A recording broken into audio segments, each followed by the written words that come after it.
Hello and welcome to the channel. Thanks for stopping by. Great to have you here.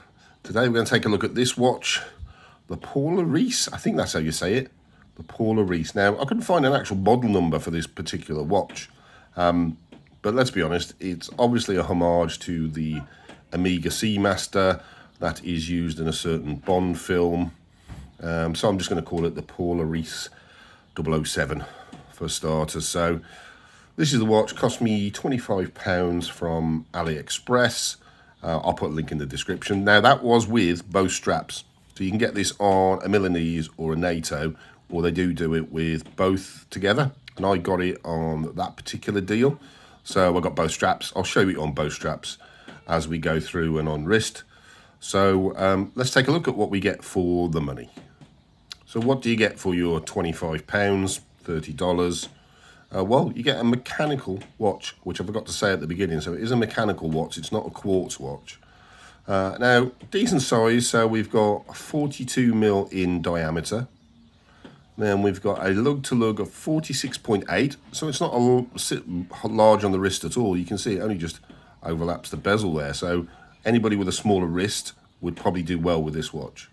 Strap width is 20mm. As I say, this is on the NATO strap as against the Milanese one.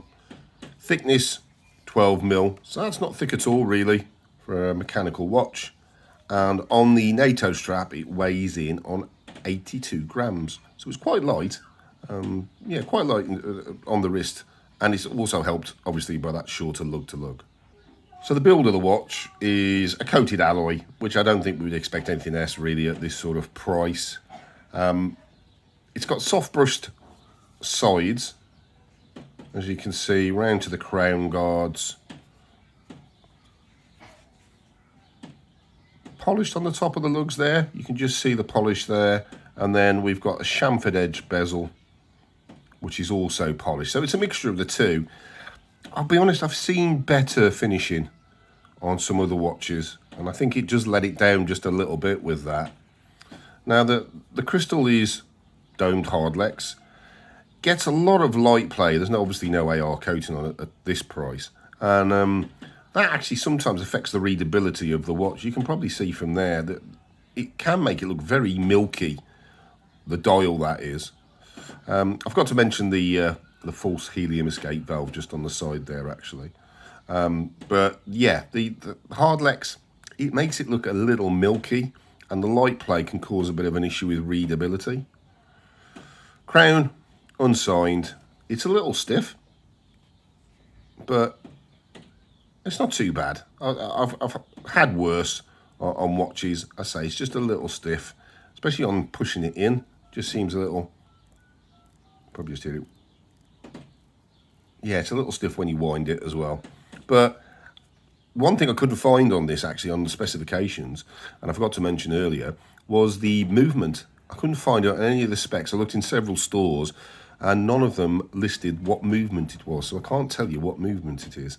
I'm guessing it's not the world's greatest movement for that price, but it's a little stiff to wind, but it's okay. Power reserve on this has been a little poor.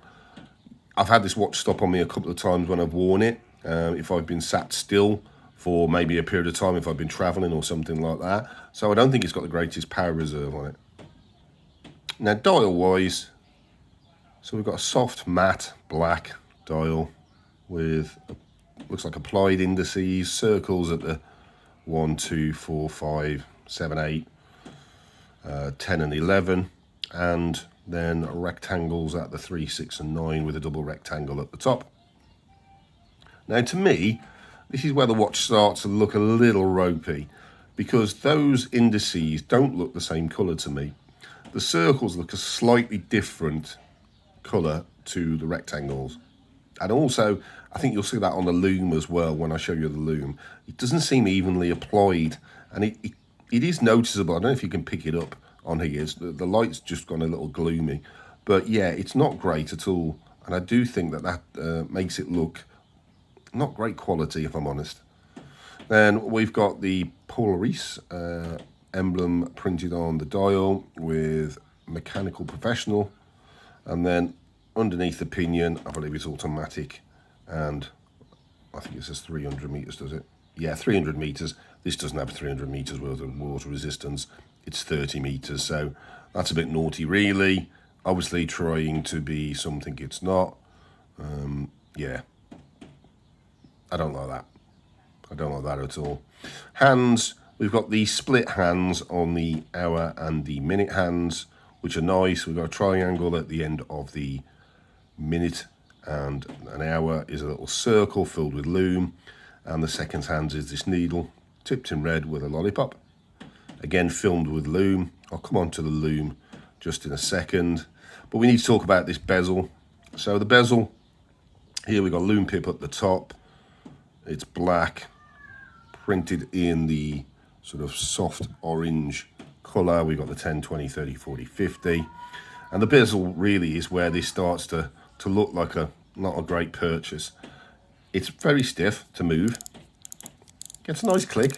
But once you get it moving, it's okay. It's not too bad. Then, if I get it to the 12, knocking the camera. It's a lot of back play. Look at that back play. That is not great at all.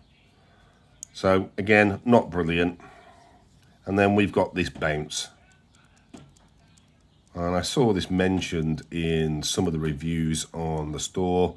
It's got a bouncy bezel. Now, it doesn't rattle around when you're wearing it at all.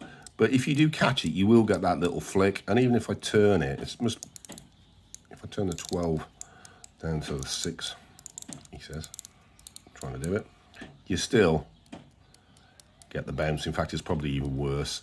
So that is not good. I did see people mention it in the reviews as well. That would drive me nuts, to be quite honest.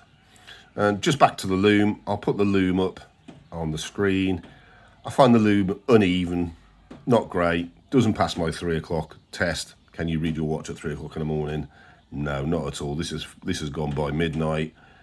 Takes ages for the LUME to sort of get any charge to it, even if I use a UV lamp.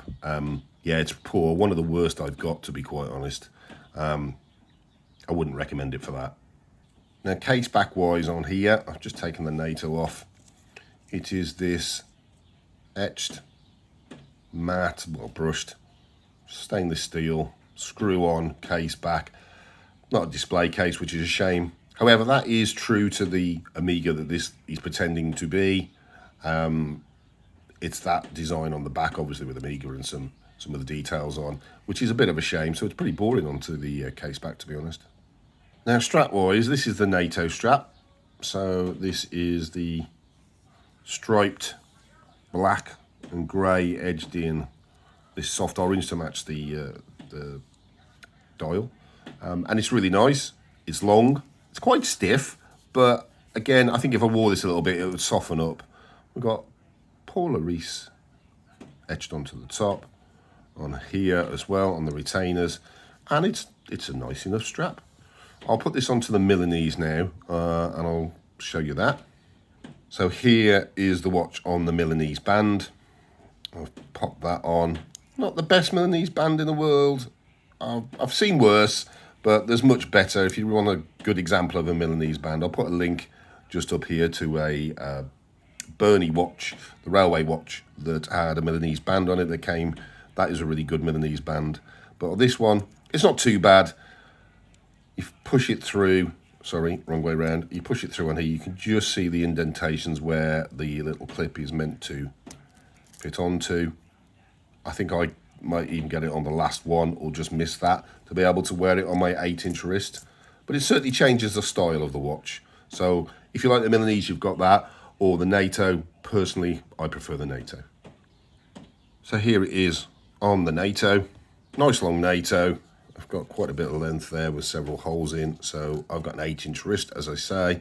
So it looks good on the NATO. I'd definitely keep it on the NATO as against the Milanese, which I'll show you in just a second. But yeah, the strap's good. Worth keeping. Let me show you it on the Milanese. And here it is on my wrist on the Milanese. Now, this is a little short for me. I know it looks loose there, but it's not in one of the proper clips on the back. It's kind of just freestyling it. So it does fit. It's not as short as I remember it to be, but it's not the great Milanese band. As I've said, it feels a little cheap. check out my video for that Bernie watch for a really good Milanese band. But yeah, it's not great. I'd struggle with this watch to recommend this watch, to be honest. This bouncy bezel is very annoying. The LUME isn't great. The hard Lex is way too much light play on it. Makes that dial look quite milky. Not the best watch to recommend, to be quite honest. But if you like the look of it, go for it. I'll put a link in the description. I do have another Paulareis watch in, and bizarrely, that is quite a good watch. It's a mechanical one again, and I'll get the review done on that soon.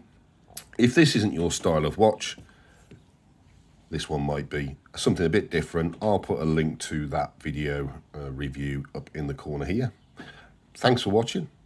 Please hit the like and subscribe button, and I'll see you on the next one. Thanks very much.